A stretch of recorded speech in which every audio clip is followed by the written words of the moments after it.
Beleza. Então você já é um empreendedor, já tá há muito tempo no mercado. Como que você começou? Qual foi a primeira empresa que você criou? Em que área que é também? Porque hoje você tá em diversas áreas diferentes, né? Fica até difícil apresentar, o pessoal falar. Sou Rodrigo Terron, aí tem muito complemento. Mas eu comecei, acho que até, vamos dizer assim, no começo da minha carreira, eu comecei como operador de telemarketing, então não vim, né, de uma, vamos dizer assim, de uma estrutura familiar que me colocou nas melhores escolas, que me deu as melhores oportunidades. Então, quando eu terminei ali o ensino médio, eu falei, cara, eu preciso empreender, eu preciso começar minha carreira, na verdade. E aí o call center foi o lugar que eu achei uma oportunidade mais rápido de começar a ganhar dinheiro. E eu queria ganhar dinheiro para fazer minha faculdade. Aí eu comecei, com isso eu consegui fazer minha faculdade de análise e desenvolvimento de sistemas. E aí eu fiquei até mais ou menos 2014, eu fiquei uns 8 anos trabalhando em diferentes papéis. Eu comecei como operador, aí eu fui assistente, eu fui analista, aí fui coordenador. E quando eu saí da última empresa que eu trabalhei, eu era gerente geral de uma área de planejamento. E aí eu falei, agora eu quero... Eu já queria, na verdade, sempre quis empreender, mas eu tinha condição e conhecimento, talvez, para começar. Só que eu não tinha um produto, né? Não tinha... Geralmente, quando alguém vai criar uma startup, eu sei lá, resolvo o problema do mercado financeiro, eu vou criar uma fintech. Na minha cabeça era muito mais, eu quero ter a minha própria empresa e mudar a minha vida, basicamente. Então, Entendi. eu comecei, vamos dizer assim, trabalhando com serviços. Então, eu falei, eu entendo de tecnologia, eu entendo um pouco de marketing, eu sei um pouco de planejamento, eu vou achar empresas ou pessoas que precisam desse serviço e oferecer. Então, bem no começo, assim, eu fiz de tudo. Cara, design para estratégia de redes sociais. Aí comecei com um site, aí passou um pouco, surgiu um primeiro e-commerce, aí surgiu um aplicativo. E isso mais ou menos ali em 2014, 2015. Quando foi 2015, começou a aparecer mais startups no mercado. Então, elas já existiam, mas assim, as startups... Você ouvia falar tipo, tem uma startup legal que está fazendo um trabalho disso, mas você não tinha um lugar que você encontrava as startups e você, não tinha muitos eventos ainda com a temática de startup. Mas aí, em 2015, abriu um espaço que é do Itaú, que se chama Cubo, que hoje é um hub onde tem ali, enfim, centenas de startups de tecnologia. E eu ouvi falar, cara, abriu um espaço super legal e eu falei, eu preciso estar perto ali e acompanhar. E aí eu comecei a acompanhar a dinâmica ali das startups e oferecer mão de obra de tecnologia. Então eu chegava com uma startup e falava, cara, se por acaso você precisar ali de mais desenvolvedores, se você estiver desenvolvendo alguma coisa e não tem aqui, talvez, pessoas para fazer, eu tenho uma fábrica de software, consigo te ajudar e consigo acelerar teu processo. Então foi minha primeira empresa, né? A gente rodou isso 2014, 15, 16, até 2017, esse era o principal negócio. Nesses 4 anos, a gente desenvolveu muita coisa legal, assim, várias startups que hoje são super consolidadas e grandes. Na época que eles estavam começando, a gente trabalhou junto. E eu comecei a me conectar com esse ecossistema, né, de empreendedorismo, entendendo o que seria talvez os próximos passos. Mas acho que eu comecei muito nessa linha. E como é que foi esse desenvolvimento, você que já tá nesse mercado de tecnologia há bastante tempo, que acabou bombando muito, né, de uns anos pra cá, como que você vê que mudou esse mercado de tecnologia quando você começou e como é que tá hoje em dia? Legal. Cara, desenvolver tecnologia era muito caro. Então, assim, era muito caro porque você tinha poucas pessoas com conhecimento, era muito difícil. Então, hoje, por exemplo, você tem ali muita coisa até que não envolve código, você consegue colocar um site no ar, um aplicativo, mas antes era muito difícil, você precisava ter equipes grandes, os equipamentos, os servidores, ou a própria... Não tinha nem tanto, assim, as empresas elas tinham o que a gente chamava de CPD, né? Que era eram os servidores mesmo dentro da empresa. Então, toda empresa grande, assim, tinha uma sala de servidores, aqueles servidores gigantescos. Hoje é tudo na nuvem, né? Você tem, tipo, Amazon, AWS, você tem Google. Então, acho que a tecnologia ela evoluiu primeiro na questão de acesso, se tornando mais barato. Foi o que possibilitou criar tantas empresas de tecnologia, tantas startups. É mais acessível e acho que nos últimos anos se tornou mais fácil. Se antes era muito difícil você tirar um projeto do papel, hoje, se você tem um mínimo de conhecimento e aí tem os avanços, né, de inteligência artificial que está tornando mais rápido ainda, você consegue colocar um projeto no ar muito rápido. Testar, né, validar, criar o que a gente chama no mundo das startups de MVP, que é a primeira versão do teu produto. Antes era muito difícil, assim, um MVP custava muito caro. E aí as empresas, elas não tratavam, assim... Eu costumo dizer que hoje toda empresa é uma empresa de tecnologia. Então, o iFood. O iFood é uma empresa de tecnologia na área de alimentação, mas lá atrás, as empresas não eram empresas de tecnologia. A empresa tinha um departamento de tecnologia, mas assim, ela não precisava da tecnologia para fazer tudo. Ela usava o telefone, ela usava o fax, ela usava também a internet, mas assim, a internet foi evoluindo, mais pessoas foram tendo acesso.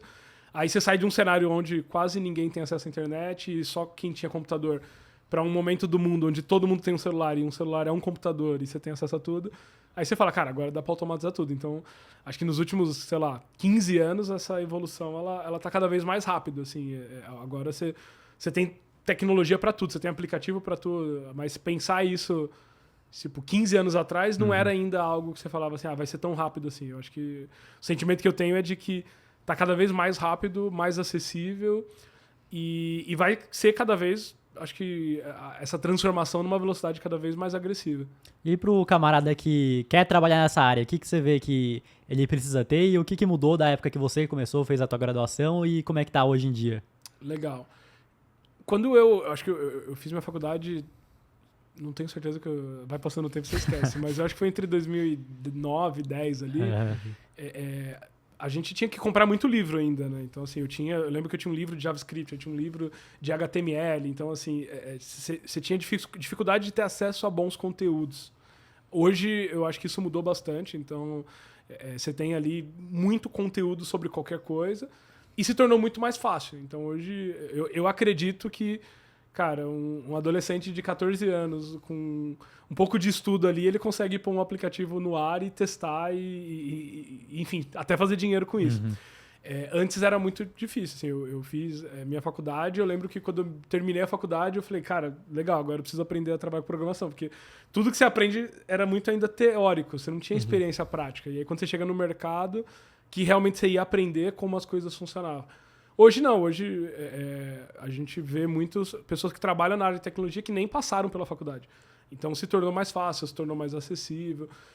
Obviamente que não é extremamente fácil, você vai ter que ter dedicação e estudo, mas isso em qualquer área você vai ter que ter dedicação. Mas hoje se tornou barato e fácil. Pô, se você consegue... Se você tem um computador hoje, que não é todo mundo que tem, né? Mas se você tem um computador e acesso à internet, você consegue montar uma empresa e trabalhar com ela e fazer dinheiro ali usando tecnologia. E para o cara que quer ser contratado, você vê que hoje no mercado de trabalho a faculdade é essencial nessa área de tecnologia ou não necessariamente o cara que tem que ser formado para conseguir atuar na área e ter um emprego? Não necessariamente criar algo que seja dele? Legal. Eu diria que a faculdade ela é importante, mas hoje não é essencial. Então vai depender muito do perfil de empresa que você quer trabalhar, da área e também do teu conhecimento. Assim. Então, dentro da tecnologia, eu costumo dizer que a pessoa tem que ter um bom portfólio. Então, às vezes é diferente de outras áreas, assim, que, sei lá, você precisa ter experiência. Eu trabalhei 10 anos numa empresa. Não, você tem que criar projetos e esses projetos podem ser até projetos que você faça só para aprender. Então, vou criar um aplicativo aqui do mercado, sei lá, de pet, porque eu gosto muito de pet, para testar. Aquilo virou um portfólio. Você tem vamos dizer assim, uma rede social, que é o GitHub, que é onde você armazena os seus códigos. Você coloca ali, aí quando você vai falar numa entrevista de emprego, normalmente quem está contratando um talento em tecnologia, ele vai falar, cara, legal, quais projetos você participou? O que você tem no teu portfólio? Isso hoje pesa, às vezes, até um pouco mais do que a faculdade, porque dentro da programação, você tem, vamos dizer assim, dentro de uma grade de graduação hoje no Brasil, você leva, às vezes, 2 anos para atualizar a grade. Então, assim, vou fazer um curso, eu vou criar um curso aqui, eu sou uma faculdade, vou criar um curso de programação, sei lá, sistemas da informação. Eu preciso passar pelo MEC, eu preciso passar uma aprovação, eu preciso criar os materiais, contratar os professores e disponibilizar isso. Nesse tempo que você leva para atualizar a grade, às vezes aquela tecnologia que você colocou, que seria a tua matéria do primeiro semestre, ela já é obsoleta. Tipo, o mercado já não usa mais essa tecnologia. Então, a faculdade ela te dá fundamentos. Você vai entender lógica, você vai entender como um código se comporta, enfim, você vai entender muito a parte, vamos dizer assim, profunda do ponto de vista teórico, mas se você estuda muito, se você é autodidata e você literalmente faz código, você tá ali codando igual um doido ali na tua casa, às vezes de forma até como hobby, tem muito desenvolvedor que faz isso porque gosta realmente de ficar horas ali desenvolvendo código, testando a aplicação. Você consegue ter um portfólio que vai te colocar em evidência no mercado. E aí tem uma forma muito legal que a gente chama de open source, que são códigos abertos. Então existem vários projetos, que são projetos que não têm dono. Esses projetos eles estão ali disponíveis e você pode chegar lá e falar, cara, eu vou escrever um pedaço do código desse projeto. Isso é um projeto de open source. É muito da comunidade de tecnologia. Então você vai lá, escreve um pedaço do código e você submete para aprovação. Se a galera que é moderadora desse projeto gosta do teu código, ele fala, cara, esse código é legal, ele vai lá e aprova e você entra nesse projeto. Então isso, você cria uma reputação, porque você tem projetos que tem centenas, às vezes milhares de desenvolvedores envolvidos, aí fala, cara, olha, esse cara criou essa tela aqui, ou criou esse pedacinho do código. Então tudo isso vai virando formas de você se posicionar e criar a tua reputação dentro da área de tecnologia. E isso gera autoridade pro cara, né? Porque ele vai lá, pô, quem criou essa parte aqui fui eu, e aprovaram e falaram, não, esse cara aqui é bom, ele fez, e agora tá no ar. Exatamente. A tecnologia tem muito esse movimento de comunidade, né? As pessoas, elas aprendem de forma colaborativa, tem muito essa coisa de compartilhamento. Então, por exemplo, todo desenvolvedor gosta dessa cultura do open source. Então, o que a galera faz? Você trabalha numa empresa, sei lá, trabalha no Nubank. O que é core, vamos dizer assim... O core é o que é estratégico. O que tem a estratégia do Nubank, isso você não pode compartilhar. Mas assim, pô, criei aqui no Nubank, sei lá, uma ferramenta, sei lá, de login. Cara, uma ferramenta de login do Nubank, de qualquer outro banco, é muito parecido. Não é uma coisa que é estratégica, assim. Então você, lá dentro da empresa, fala, cara, e se a gente transformar essa tela de login num projeto open source? Aí você libera isso para a comunidade. Pessoal, ó, quem quiser usar essa tela de login, ela está disponível. E aí você consegue ir evoluindo esse projeto, e para a empresa é bom porque tem um monte de desenvolvedor que não trabalha no Nubank falando, cara, eu vou melhorar essa tela de login. Aí você vai criando um movimento de evolução dessa tecnologia. Então tem várias empresas que sustentam projetos open source. Bem interessante. E pro camarada que tá assistindo esse podcast aqui, quer começar na área de tecnologia e não sabe absolutamente nada, por onde você começaria e o que você recomendaria pra pessoa começar hoje? Legal.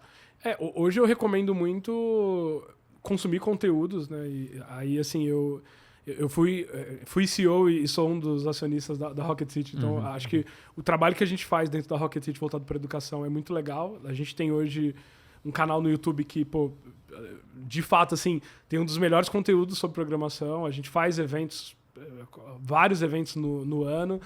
Eu acho que se você começa a se conectar ali, entra no Discord, começa a conhecer a comunidade, é uma forma legal de começar. E tem outros tipos de evento. Então tem eventos, por exemplo, eu organizei já muitos, assim, que são os hackathons, que são maratonas de programação, que é um ambiente onde você vai aprender, onde você vai ali, geralmente você vai ali, você vai conhecer uma equipe, você vai formar um time como se fosse uma mini empresa e você vai resolver um problema durante aquela maratona. É uma forma legal de você se conectar e começar a entender. Mas eu acho que começa por isso, do tipo, Google, como ser um programador. Aí você vai começar a consumir esse conteúdo, você consegue muito fácil aprender a entender um pouco como funciona, né, a área. É uma área que tem muita vaga, tipo assim... tem várias pesquisas, eu nem sei qual é a mais atual, mas todas as pesquisas, você tem mais de, sei lá, 300, 400 mil vagas em aberto, e nos próximos anos isso vai aumentar bastante. E é uma área que você cresce muito rápido, você tem acesso a salários muito altos, é uma área muito valorizada no mercado, porque todos os negócios hoje são empresas de tecnologia. Sim. E os que não são, eles vão ter que virar. Então,